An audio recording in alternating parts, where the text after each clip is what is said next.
esta y otras cosas, déjeme saludar al maestro Jaime Hernández. Décadas dedicadas al periodismo, corresponsal de guerra, corresponsal mexicano en el extranjero por muchos años y gran amigo de Sin Censura, fundador y conductor de su espacio en YouTube, un espacio independiente no apto para cínicos. Querido Jaime, ¿cómo estás? Te saludo con mucho gusto. Good morning por la mañana, querido Vicente. Aquí me tienes listo para lo que tú me digas. ¡Vámonos! ¿Cómo ves a Xóchitl Gálvez, que ya le anda tirando veneno hasta sus amigos o examigos? Porque no sé cómo puede solventarse una amistad con señalamientos tan gachos de Xóchitl Gálvez contra Roy Campos y luego Ciro Gómez Leiva haciéndole el juego. Por eso digo yo que es el vocero de los malandros. Cada vez presento más pruebas, más datos, pongo más casos sobre la mesa y cada vez lo confirmo más, mi querido Jaime. Sí, ya, no, pero además esto te habla muchísimo de la altura de miras, del carácter sobre todo de Xóchitl Gálvez. Yo recuerdo que hay un viejo proverbio, no me acuerdo si es hindú o es chino, pero dice, cuando tú culpas a los demás de tus fracasos, híjole, todavía te falta mucho. Cuando culpas, te concedes a ti parte de la culpa y parte a otro, estás a mitad de camino. Pero cuando no culpas a nadie de tus fracasos, es que quizá ya llegaste a donde tenías que estar. Quiero decir que a Xóchitl Gálvez, ante este tipo de echar las culpas a todo el mundo, ahí vemos la categoría de esta mujer, el carácter moral de esta mujer. No tiene sentido de la política, no tiene altura de miras. Desde un principio habíamos dicho que eso no es material presidenciable, no es un estadista, Xóchitl Gálvez. Y con estos pretextos de que no es que Claudia le está pagando, tiene compradas a las otras encuestadoras, cuando además tú y yo sabemos, querido Vicente, que lo que digan las encuestadoras ya no va a misa. Quiero decir, lo que vale ya son los resultados. Sí, las encuestadoras son un primer vaticinio, digamos, un primer bosquejo, pero las encuestas ya no son lo que eran antes, ¿no? Entonces, yo creo que aquí se ve a Xóchitl Gálvez que ya no encuentra por dónde tirar. Y además, una cosa interesante, esto es producto también del caos que se está viviendo en las entrañas del Frente Guango, como dice Fernández Noroña, porque hay que reconocer que el Frente Guango no está bien avenido, es decir, hay muchas disputas, hay muchas envidias, hay muchos recelos de gente del PRI contra del PAN, gente del PAN contra el PRD, todo el mundo se anda peleando. Entonces, imagínate, si en la base no hay coordinación, no hay orden, imagínate el caos que trae en la cabeza esta mujer que ya no sabe para dónde tirar, ¿no? Yo creo que, y además tiene como estratega, sobre todo de imagen, a personajes como Max Cortázar, ¿no? Que dices, no, hombre, o sea, ¿para qué le ponen un personaje que lo único que ha demostrado Max Cortázar que es el amo y señor de las campañas sucias, pero que ya no funcionan, ya realmente las campañas negras, sucias, ya no funcionan, entre otras cosas porque ya demostraron que no funcionaron ante el enemigo número uno que era Andrés Manuel López Obrador. Ahora, Le dolió a Xóchitl Gálvez esta encuesta que publica en El Economista, Mitofsky, ¿no? 61.1% de intención del voto para Claudia Sheinbaum, la candidata oficial de Morena PT Verde, rumbo al 2 de junio de este año, 32.4% para Xóchitl Gálvez. O sea, estamos hablando de casi 30 puntos, o sea, casi 2 por 1 es la de Mitofsky. La de Roy Campos, amigo de los López Dóriga y de todos estos personajes que ahora dice Xóchitl Gálvez trabaja para Claudia Sheinbaum. Pues vaya que si duelen estas encuestas y bueno, pues ahí nomás la dejo, mi querido Jaime. Sí, yo creo que a estas alturas Claudia Sheinbaum, después de haber sido ungida ayer como candidata de Morena, puede asumirse como la presunta presidenta electa de México, porque esos 30 puntos, estamos a 4 meses, Vicente, y en 4 meses yo veo realmente complicado que Xóchitl Gálvez pueda remontar de ahí su frustración, de ahí esta reacción ante Ciro Gómez Leiva, que también me extrañó como Ciro Gómez Leiva, que suele ser bastante benevolente con Xóchitl Gálvez y con todos los candidatos de la oposición, pues hoy sí le dijo, oye, Xóchitl, pero es que incluso entre la gente que es tu amiga, no subes ahí, ¿no?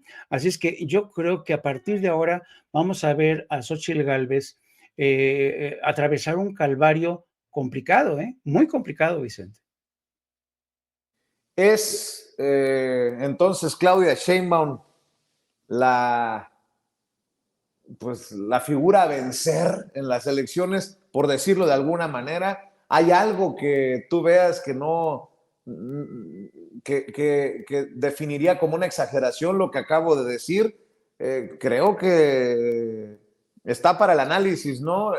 También el objetivo que pone Mario Delgado, 35 millones de votos, ahí sí está muy cabrón, ¿no? Sí. Plan C, las 10 entidades en juego, o sea, las 9 gubernaturas y la jefatura de gobierno de la Ciudad de México, la presidencial. O sea, tampoco podría irse con un optimismo desbordado uno, pero bueno, pues ahí están los elementos para el análisis, Jaime. Exacto, lo has planteado muy bien, porque evidentemente, grosso modo, si lo analizamos así desde la superficie, podría decirse que Claudia Sheinbaum, digamos ya que es la ganadora inevitable de las próximas elecciones presidenciales, ¿no? Hablando en términos muy superficiales, abusando del reduccionismo, ¿no? Pero ojo, como tú bien señalas, pues a veces de la plato a la boca se cae la sopa y hay que tener en cuenta todo lo que todavía Morena tiene que sortear, organizar a sus cuadros y quizá la parte más difícil, más peliaguda, va a ser el tema de la selección de los candidatos a todos los cargos que van a estar en juego. Ahí yo no envidio a Mario Delgado, le van a llover por todos lados, va a recibir fuego, amigo Mario Delgado, de todos los frentes, porque pues, todo el mundo quiere ser candidato, todo el mundo quiere ser candidato de la fórmula que hoy por hoy se presume va a ser la ganadora. Entonces, va a ser una guerra de guerrillas ahí, va a ser una lucha intestina canija, va a ser una prueba. Por eso yo creo que Claudia Sheinbaum en su mensaje del domingo habló de la importancia de la unidad, ¿no? Porque ya vimos lo que pasó con Marcelo cuando se disputó la grande, pero vamos a ver ahora si el organismo, las entrañas de Morena son capaces de gestionar la selección de los candidatos que tienen que formar parte de las listas, ¿no? Eso va a ser quizá, porque va a ser, yo creo que es un acto sin precedentes, ¿no? El que va a cometer Morena de elegir un titipuchal de cargos, ¿no? Y todo el mundo considera que es el mejor, pero pues yo no sé, vamos a ver acusaciones de traición, acusaciones de que, ¿por qué meten este grillo? ¿Por qué meten este oportunista? Va a haber una casi guerra civil a escala menor en las entrañas de Morena. Si superan eso, pues a cerrar filas, el proceso de restañar heridas y cerrar filas y concentrar las baterías de Morena en aquellos estados que consideran claves, empezando por el Estado de México, la Ciudad de México, que tienen que recuperar. Claro, aquí tiene la ventaja enorme Morena de que enfrenta a una oposición que está prácticamente desdibujada, hay luchas intestinas, se balconean los unos a los otros, denuncian acuerdos no honrados como el famoso pacto que denunció Marquititito Cortés, pero si nos alejamos un poco de esta, digamos, de este scope que te estoy haciendo, podríamos decir que es la presunta ganadora ya a estas alturas, claro, decíamos, pero van a tener que sortear múltiples obstáculos, querido Vicente. Y yo creo que por el momento, creo que Claudia Sheinbaum tiene la enorme ventaja de que se ha consolidado por lo menos en sectores, esos poderes fácticos que desconoce Xóchitl Gálvez, como es el sector empresarial, como el sector productivo, el sector sindical, se ha consolidado como una interlocutora fiable. Los empresarios ven con buenos ojos a Claudia Sheinbaum. No saben muy bien qué va a pasar con Xóchitl Gálvez, porque Xóchitl Gálvez promete un día una cosa y al día siguiente otra. No hay una agenda definida de Xóchitl Gálvez, la tienen que controlar con el teleprompter. Ayer vimos cómo Claudia no necesita de teleprompter. Un mensaje del de ayer de Claudia bastante escueto, con los temas que le interesaban a ella. Claudia Sheinbaum ya vimos que no es una mujer de grandes discursos al estilo de Fidel Castro, ¿no? Ella es una política, pero también una mujer académica y yo creo que está acostumbrada siempre a dar la nuez, el corazón de los temas, y eso es lo que hizo muy, muy, muy bien ayer en un discurso, sí, grandilocuente, sí que emocionó a la base, pero no maratónico. Yo creo que ayer estuvo muy bien Claudia Sheinbaum, demostró que puede improvisar, demostró, a diferencia de Xóchitl Gálvez, tiene las ideas muy claras de qué es lo que quiere hacer durante los próximos 6 años. Eso acá.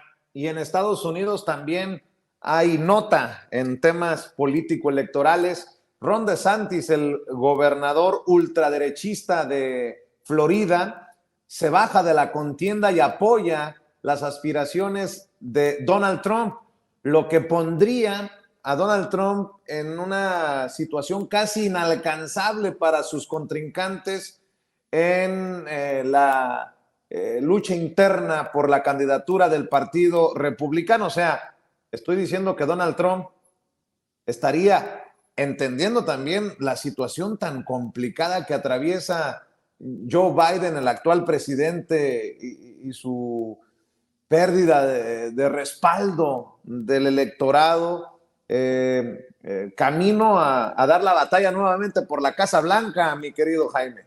Sí, fue realmente, yo creo que devastador para todos aquellos que pensaban que podían derrotar a Donald Trump o que las propias carencias, los problemas judiciales legales de Trump iban a hacerlo un candidato frágil, débil, pues se equivocaron.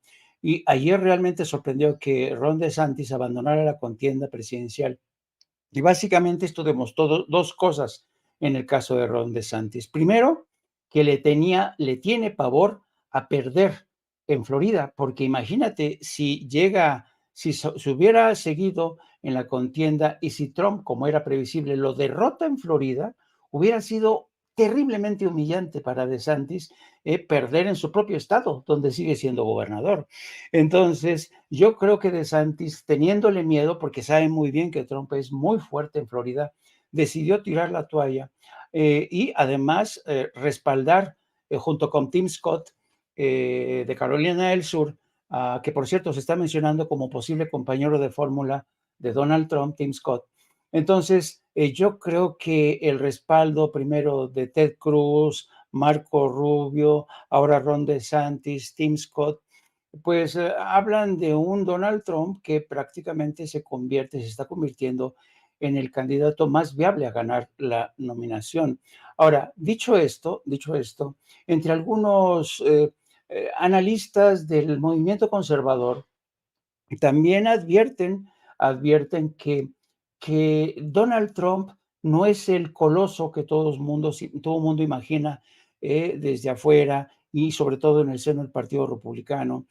Donald Trump sigue sin convencer a un importante sector del Partido Republicano. Hay republicanos que no quisieran que ganara Donald Trump, pero claro, hasta cierto punto estos pueden hacer algo para impedir que llegue a la Casa Blanca, pero yo lo veo complicado, sobre todo si tenemos en cuenta que pues, tenemos frente a él a un Joe Biden que, como bien tú dices, no alcanza ahora mismo ni el 40% del respaldo de la opinión pública. Y luego, por otro lado, mañana martes es la primaria en New Hampshire, donde Donald Trump sigue apareciendo como favorito. Se esperaba que Nikki Haley, la exgobernadora de Carolina del Sur y ex representante de Estados Unidos ante Naciones Unidas, le diera una batalla ahí. De hecho, ella deseaba competir con Donald Trump en el 1-1.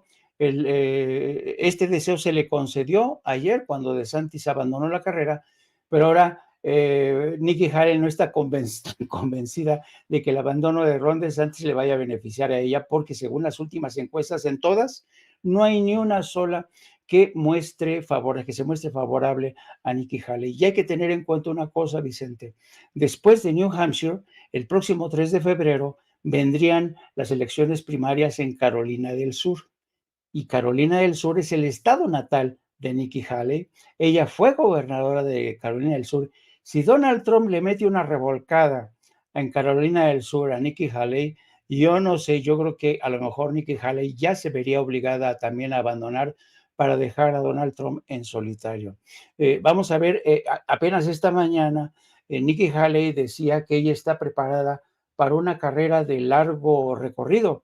Es decir, ella dice que no se va a rajar, pero vamos a ver cómo sale de las primarias de mañana en New Hampshire, que tienen la particularidad de las elecciones primarias de mañana, que cualquier, ya sea demócrata, republicano o independiente, pueden votar.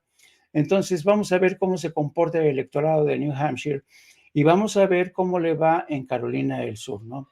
Y mientras tanto, desde la campaña de Joe Biden, están viendo de qué manera salvan a Joe Biden de una catástrofe, porque el apoyo que ha brindado a Israel en un genocidio que hemos visto, la comunidad internacional ha visto en directo todos los días a través de las redes sociales, eso le ha costado muchísimo a Joe Biden. También el electorado hispano está muy decepcionado de Joe Biden, así es que por lo visto a la campaña de Biden no le ha quedado más remedio que apostar por una batalla, por una tercera vía, que es la defensa de los derechos de la mujer a decidir sobre su derecho al aborto. Hay que tener en cuenta que en Estados Unidos el electorado femenino representa la mayoría, y hoy mismo Joe Biden se reúne con algunos de sus estrategas en la Casa Blanca para precisamente estudiar la ruta a seguir en una campaña que va a poner al frente la batalla por los derechos reproductivos de la mujer. Ya sabemos que el Partido Republicano se encargó de echar por tierra estos derechos, y entonces es quizá el terreno más propicio para Joe Biden para recuperar gran parte del electorado que está muy decepcionado. La economía va bien, eso es algo que también favorece a Joe Biden. Así es que yo creo que Joe Biden va a tener que hacer uso de una campaña muy imaginativa, va a tener que buscar cuáles son sus puntos más fuertes, y también suponemos que esto le va a obligar a presionar aún más a Benjamín Netanyahu, el primer ministro israelí, para que termine en el menor tiempo posible con la masacre, con el genocidio que estamos viendo todos los días en Gaza y Cisjordania. Pero yo creo que para mí, hasta estos momentos, lo más importante, quizá lo más destacado, es el papel que está desempeñando Donald Trump. Si Donald Trump consigue desafiar y vencer todos los obstáculos, Vicente, yo creo que Claudia Sheinbaum, quien es para mí la candidata favorita a asumir la presidencia de México, va a enfrentarse a este ogro. Vamos a ver, y esto demostrará hasta qué punto Claudia Sheinbaum realmente es la mujer tan inteligente, tan sofisticada, tan cosmopolítica como presume Andrés Manuel López Obrador. Yo creo que sí. Yo creo que Claudia Sheinbaum es una mujer muy sofisticada, muy brillante, conoce Estados Unidos, ha aprendido de los mejores, me refiero a Andrés Manuel López Obrador, para capotear a un presidente que, por cierto, sigue siendo el rey de la extrema derecha. Y esa es la última consideración. El hecho de que Ron DeSantis haya abandonado la carrera presidencial demuestra como ya lo vaticinaba Andrés Manuel López Obrador, que DeSantis, a pesar de su estrategia extremista, no tuvo éxito, y por una sencilla razón. Ahí el verdadero dueño, el verdadero patrón del extremismo, de MAGA, de Make America Great Again, del movimiento extremista, es uno solo y se llama Donald Trump. Por cierto, mi querido Jaime, ha cumplido con su advertencia. Xóchitl Gálvez ya ha presentado una denuncia contra Claudia Sheinbaum por esta situación que destapó San Juana Martínez, directora de lo que fue Notimex. Y qué bueno, fíjate, porque San Juana Martínez tendrá que también presentar datos o tendrá que esclarecerse esta situación, pues que quedó al descubierto, o la supuesta situación, pues, que quedó al descubierto con lo que escribió en La Jornada San Juana Martínez. Este es el momento en que presenta la denuncia Xóchitl Gálvez. ¿Ahí? ¿Ahí está bien? ¿Listo?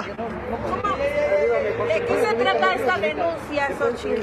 Pues del uso indebido, el uso ilegal de recursos públicos en beneficio de la candidata de Morena, dado las declaraciones de San Juana Martínez, que asegura que se le pidió moche por las indemnizaciones de los trabajadores de Notimex. Entonces es un hecho público y la Fiscalía está obligada a citarla. Recuerden que hay un antecedente anterior que denunció aquí Marcelo Ebrard el año pasado, donde denuncia el uso de recursos del gobierno de la Ciudad de México para la colocación de los espectaculares de Es Claudia de manera ilegal. Esto bueno, está pues aquí denunciado el año estamos viendo y escuchando la denuncia de Xóchitl Gálvez, y nada más por no dejar, ahí está pues como muchos desde el movimiento le dan carnita a los cerdos. San Juana Martínez, quien formó parte de la Cuarta Transformación, ya no porque deja de ser la directora de Notimex, escribe esto en La Jornada, lo retoman en la oposición, una oposición que hace eco incluso de lo que en algún momento señalábamos con el tema de el ex canciller Marcelo Ebrard. Y para cerrar, mi querido Jaime, si me permites, ¿qué piensas de esto de Azucena Oresti, que deja Milenio, que también creo que con muy mala entraña deja abierta la posibilidad o deja sembrada la duda de si fue por culpa del presidente que se iba de ese medio de comunicación? Hoy el presidente se pronunció en la mañanera desde Querétaro sobre estas circunstancias, como le llamó la comunicadora, y que retoman personajes como la mismísima Margarita Zavala para hablar de dadas las circunstancias, esta frase que utiliza Azucena Oresti. Vamos a ver, escuchar al presidente. Ayer, antier, fin de semana, una periodista habló de que se salía de un medio y se iba a otro. No que se iba a otro, sino que se salía del medio por las circunstancias especiales. Las circunstancias es un término muy bien aplicado, muy bello. Yo y mis circunstancias. Es mucho mejor usar esa palabra, ese término, ese concepto, que por la coyuntura, decían los físicos, los que hablan físicos, hasta hace poco. La circunstancia tiene más tiempo que se usa por los filósofos, pero no hay ninguna circunstancia especial en cuanto a los medios. Se garantiza la libertad a todos. Nada más que la periodista, no sé si de buena o mala fe, pone eso de las circunstancias y empiezan a llover los mensajes. Bueno, Hablando pues de las censura. circunstancias son las que llevan, por ejemplo, a Sergio Sarmiento a escribir en redes sociales: Azucena Oresti construyó una sólida reputación como periodista, pero ahora dejó el noticiario estelar de Milenio TV, dadas las circunstancias actuales, escribe Sergio Sarmiento en redes sociales. AMLO dice que no la censuró. Milenio que fue un acuerdo porque será un noticiario de radio, solo que desde hace años combinaba radio con TV, dice Sergio Sarmiento. Bueno, le vamos a pedir al Borolas, al expresidente de México, Felipe Calderón, que le mande su tuit para que lo lea Margarita Zavala, la flamante diputada federal del PAN, ex primera dama, esposa pues del expresidente, porque hasta él mismo se desdijo. Dice Felipe Calderón que no es lo que había dicho. No, el otro, mi querido David, porque después dice, me han precisado que la salida de Milenio Azucena no fue por expulsión, como dije, de esa empresa, sino decisión profesional de la periodista. Bueno, ¿qué escribe Margarita Zavala? Por eso digo que le pase su tuit, porque escribió en el Universal Margarita Zavala: dadas las circunstancias, la libertad de expresión es un bien público que el Estado debe promover y la ciudadanía debemos defender. Y escribe pues en el periódico El Universal, Margarita Zavala: esta vez, dice, la lucha por la libertad de expresión tiene nombre y apellido. Azucena Oresti, la periodista y presentadora de noticias para Milenio Televisión. Azucena se despidió con un programa en el que demostró su valentía para denunciar los temas que nos duelen a todos. Mi querido Jaime, quiero escuchar tu opinión acerca de esta dictadura, nótese mi sarcasmo, de este autoritario que trae de cabeza a un sector del gremio que miente, tergiversa y con mala entraña habla de circunstancias. Me imagino que las circunstancias de Azucena son diferentes a tus circunstancias, a mis circunstancias, mi querido Jaime. Sí, no, precisamente yo creo que, mira, esto te habla precisamente de las peculiaridades de los medios de comunicación en México. Esto es bien significativo, es muy interesante. Mira, por ejemplo, un caso, el de Vicente Serrano, por ejemplo, que probó la hiel, la amargura de ser puteado en Estados Unidos por denunciar a políticos con acusaciones reales, verídicas, verdaderas, el costo político que tuviste que pagar tú. ¿Me entiendes? Es decir, realmente los periodistas que defienden la libertad de expresión, que tienen la verdad, la ética como referente, hijo, mano, a veces pagamos un precio muy, muy, muy elevado, ¿no? En mi caso, ¿cuántas veces yo no fui testigo, por ejemplo, precisamente con Milenio, cuando Milenio estaba haciendo una investigación sobre los hijos de Marta Sagún por su vinculación a negocios del sector inmobiliario? Marta Sagún le cortó la cabeza a quien en ese momento era el director, Raimundo Riva Palacio. O sea, no se andaban con chiquitas. ¿Qué es lo que hizo Vicente Fox con la cooperativa de Excelsior? La destruyó y en el proceso murieron gentes, asesinaron gentes. Es decir, estamos hablando de una época donde la censura era muy cabrona, muy, muy cabrona. Y entonces ahora resulta que toda esta banda de gentes que se acostumbró a tener un grado de impunidad impresionante, todos estos, por ejemplo, Azucena Oresti, ¿cuántas veces falseó la información? Y ya el pecado no era falsear la información, sino que te denunciaran, como han hecho el presidente una y otra vez en la mañanera. Ya el hecho de que mientas, de que tergiverses la verdad, ya no ese es el problema. No, el problema es que ahora tu empresa te diga, ¿sabes qué? Hasta aquí llegamos. No puede ser, o sea, nos estás metiendo en aprietos cada vez que manejas información falsa, que yo creo que por ahí van los tiros. O sea, no seamos ingenuos. ¿Tú crees que los dueños de Milenio no dijeron, oye, el presidente no nos ha dicho que te corramos, pero ya no podemos mantenerte mientras tú sigas con este tipo de periodismo amarillista, escandaloso, falso, ¿no? Entonces, pero hay medios, hay periódicos como el Reforma, como el Universal, donde el grado de impunidad es impresionante. Ahí tenemos el caso de Carlos Loret de Mola, que miente un día sí y otro también, y lo siguen manteniendo como estrella marinera, ¿no? Entonces, en México, el tema de la impunidad entre este tipo de informadores, calumniadores, periodistas, columnistas, te da la medida de hasta qué punto los medios de comunicación durante la época del PAN y del PRI ya no eran el cuarto poder, Vicente. Ya no eran el cuarto poder, se convirtieron en algo mucho más importante, se convirtieron en un espacio donde se creaba el poder.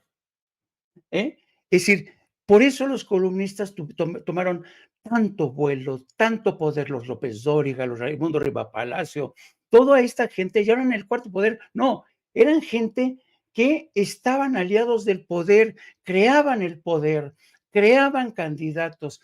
Entonces se convirtieron en personajes básicamente intocables, intocables.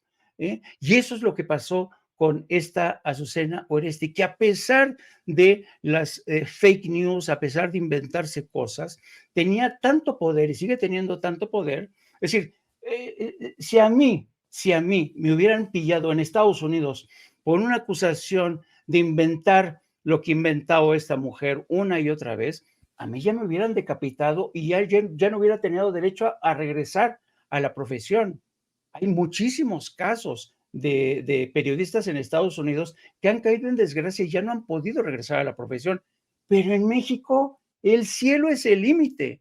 Todo mundo es impune, ¿no? Y ahora, sobre todo, en esta administración, bajo el gobierno de López Obrador, que a pesar de que digan lo que digan, el presidente se defiende en la mañanera, ve el caso de Joaquín López Dóriga. 2 camiones de pruebas le mandó a López Dóriga y López Dóriga todavía en plan chulo, en plan soberbio. Qué bueno que el presidente reaccionó así. Y si yo no lo acuso, el presidente no muestra estas pruebas. Y dices, Dios mío, ¿hasta dónde han llegado estos personajes, no? ¿Cómo es posible que los dueños de los medios de comunicación hayan convertido a estos mequetrefes, realmente, a estos periodistas, en coronadores de reinas y reyes de la política? Entonces, yo creo que tenemos en México un grave problema de credibilidad de los medios. Los medios ya dejaron de servir a la opinión pública, sirven a intereses, sirven a partidos políticos, y de ahí la importancia que hay, porque, por ejemplo, yo te conozco a ti, Vicente, tú eres muy autocrítico, eres una persona que a mí me consta cómo a la hora de manejar una información la contrastas una y otra vez porque tienes un código ético, ¿no? Y yo digo que, fíjate, hemos llegado al punto en el que yo digo que en el periodismo hasta la basura se separa, porque yo digo que sí hay clases. Hay una clase de periodistas que se rigen por la ética, tienen un código deontológico, tienen el objetivo es servir al bien público, porque saben que servir al bien público es contribuir a una sociedad más informada, más democrática. Entonces sí tiene que haber una división de clases entre la gente que defiende la verdad, la ética, y la otra clase. La otra clase no cree en la ética, cree en el enriquecimiento inexplicable, adoran el dinero, y yo creo que este tipo de cultura, la práctica del mal periodismo, que la ha denunciado una y otra vez Andrés Manuel en las mañaneras, debería de ser realmente motivo de orgullo entre nosotros. Pero ¿qué es lo que vemos en la oposición? ¿Qué es lo que dicen? Este es un dictador, este los quiere censurar a todos. No, señor, a todos no. A los malandros, a los corruptos, a los que mienten, a los que se ponen al servicio de intereses creados, como la señora Uresti, como Joaquín López Dóriga, como Raimundo Riva Palacio. Esos están al servicio de intereses políticos y corporativos. Así es que yo creo que este caso de Azucena Uresti nos permitió entrever y llegar a la conclusión, por lo menos desde mi punto de vista, que en periodismo hasta la basura se separa, querido Vicente. Pues ya lo dijiste tú, maestro, ya sabes que te respeto, te admiro y te agradezco tu generosidad para esta audiencia diferente e inteligente que espero pague con amor. Amor con amor se paga. Mi querido Jaime, ¿Por qué no cerramos invitando a la audiencia a tus esfuerzos independientes, honestos, transparentes? Gracias, Vicente. Sí, les pido que por favor sigan apoyando este tipo de proyectos de periodismo independiente que nacen desde, qué sé yo, el nido de todos estos proyectos como el de Sin Censura es el deseo de tener en México medios de comunicación independientes, confiables y hacer de lado a todos estos vetustos periodistas que se creían con el derecho a decidir por qué rumbo tenía que marchar el país. Y no, quien decide es el pueblo, es el ciudadano. Así es que échanos la mano. Les invito a que nos acompañen todos los días de lunes a viernes en No Apto para Cínicos, a partir de las 14 horas de lunes a viernes. Y también les pido que me sigan a través de mis redes sociales en @JaimeJourno, en Twitter o X. Un abrazo inmenso, querido Vicente, y aquí seguimos en la brecha. Te mando un abrazo, querido Jaime, el maestro, el hermano Jaime Hernández, hablando con nosotros sin censura.